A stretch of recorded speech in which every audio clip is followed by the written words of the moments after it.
Welcome to The Making of a Nation, American History in VOA Special English. Last week in our series, we described how the Constitution became law once 9 of America's first 13 states ratified it. The Continental Congress set a date for the new plan of government to take effect. The first Wednesday in March, 1789. Now, here are Richard Rael and Shep O'Neill to continue our story.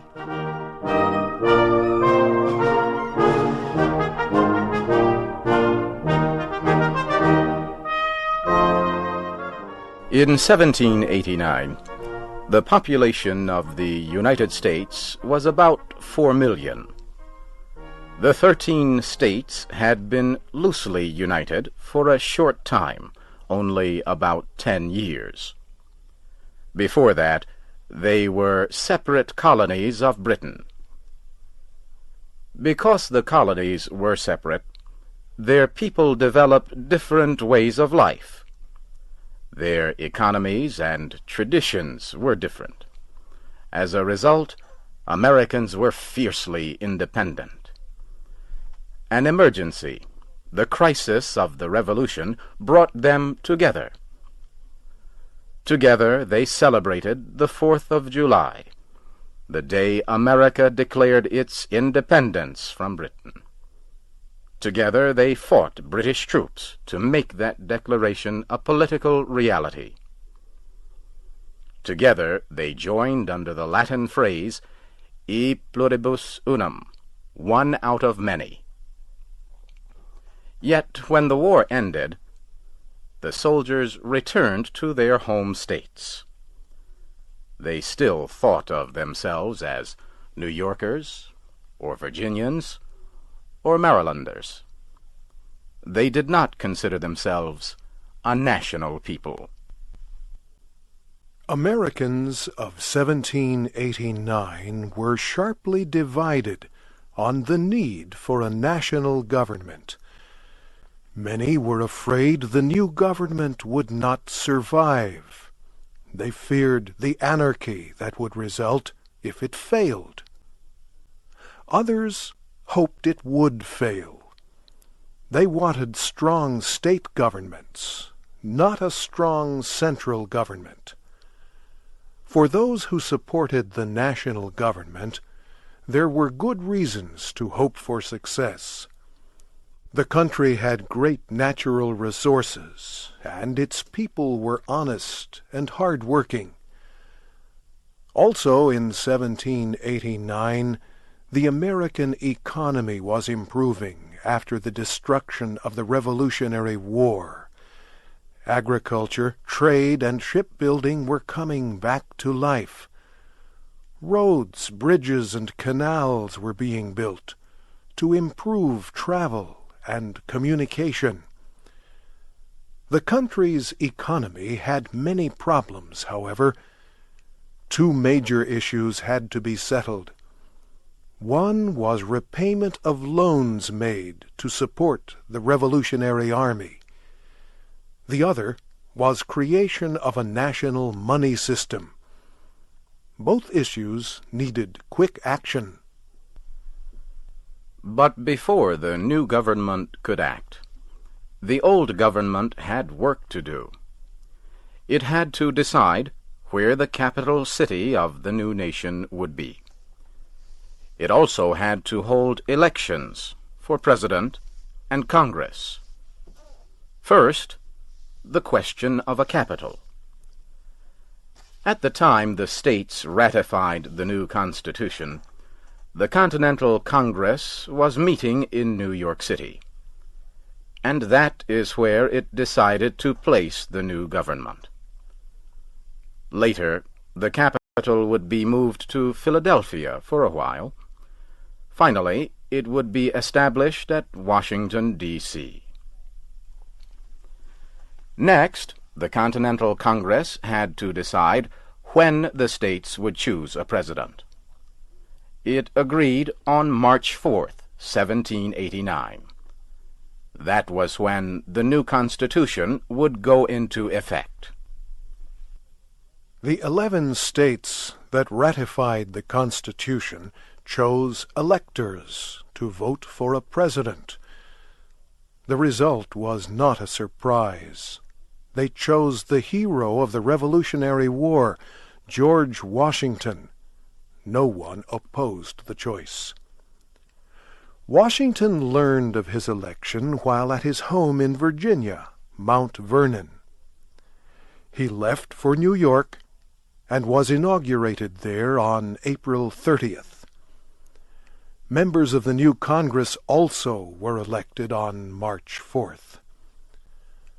Now, for the first time, Americans had something many of them had talked about for years: a working national government. There was much work to be done. The machinery of government was new, untested. Quick decisions were needed to keep the new nation alive and healthy.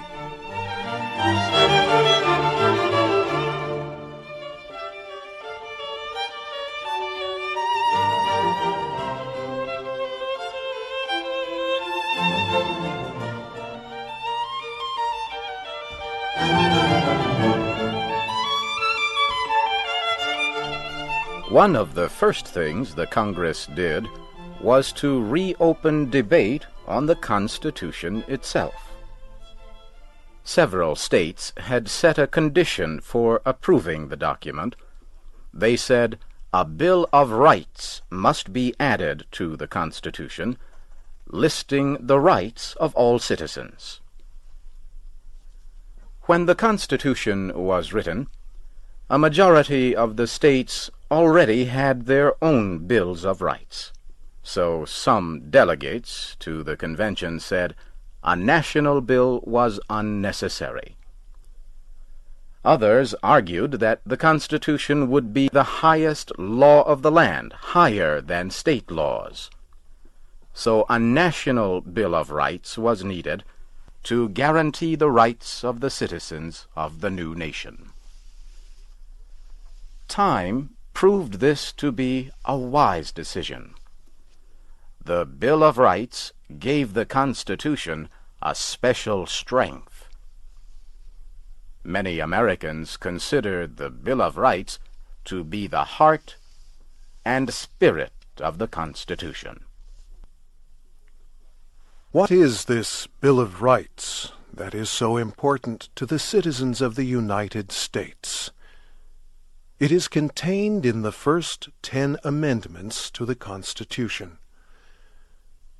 The First Amendment is the basic statement of American freedoms.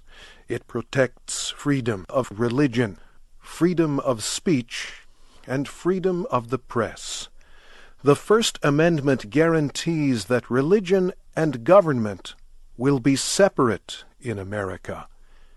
It says Congress will make no law establishing an official religion, nor will Congress interfere in the people's right to worship as they choose.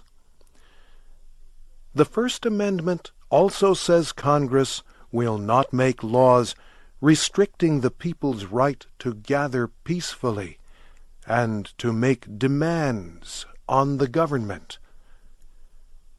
The Second Amendment guarantees the people's right to keep weapons as part of an organized militia. The Third Amendment says people may not be forced to let soldiers stay in their homes during peacetime.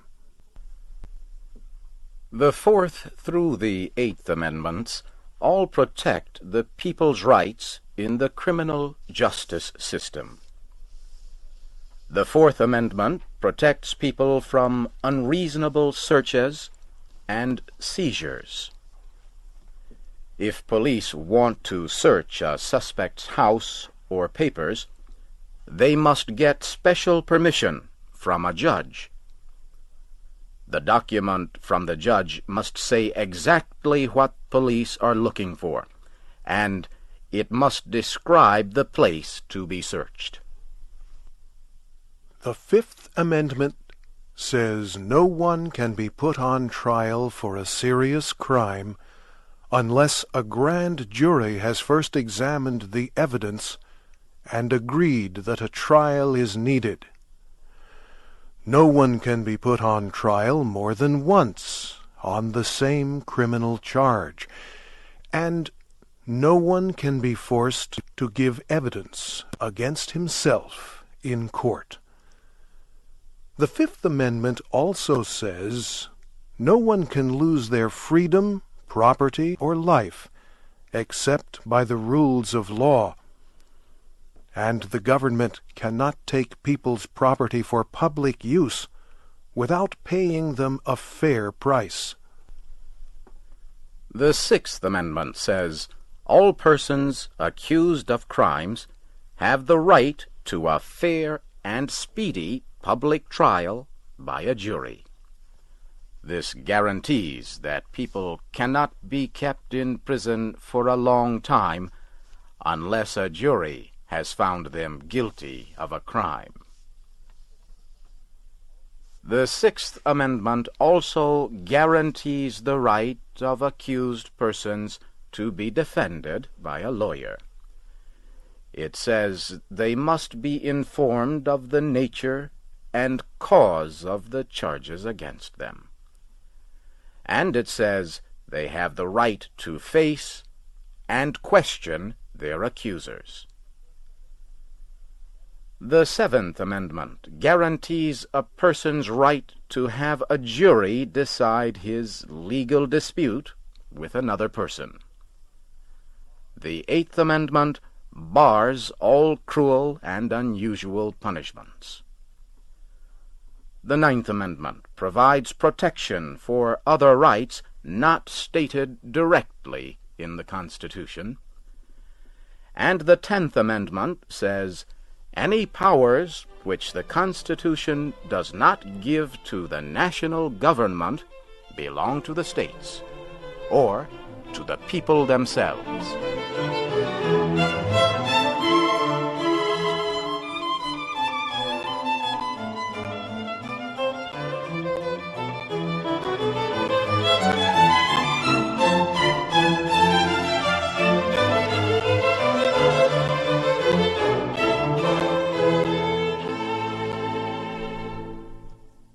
A majority of the states approved the Bill of Rights by the end of 1791. As we have seen, these amendments limited the powers of the national government. As a result, many anti-federalists ended their opposition. They accepted the new government. Many agreed to help with the job of building the new nation. President Washington wanted the best men, Federalist or Anti-Federalist, to be in his administration. The new nation needed strong leadership. George Washington provided it. General Washington's work as the first president will be our story next week.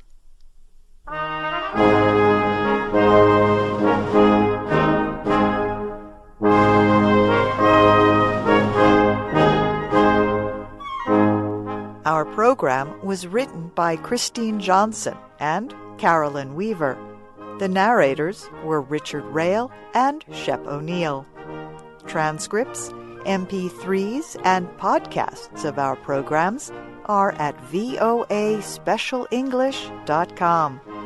Join us again next week for The Making of a Nation, an American history series in VOA Special English.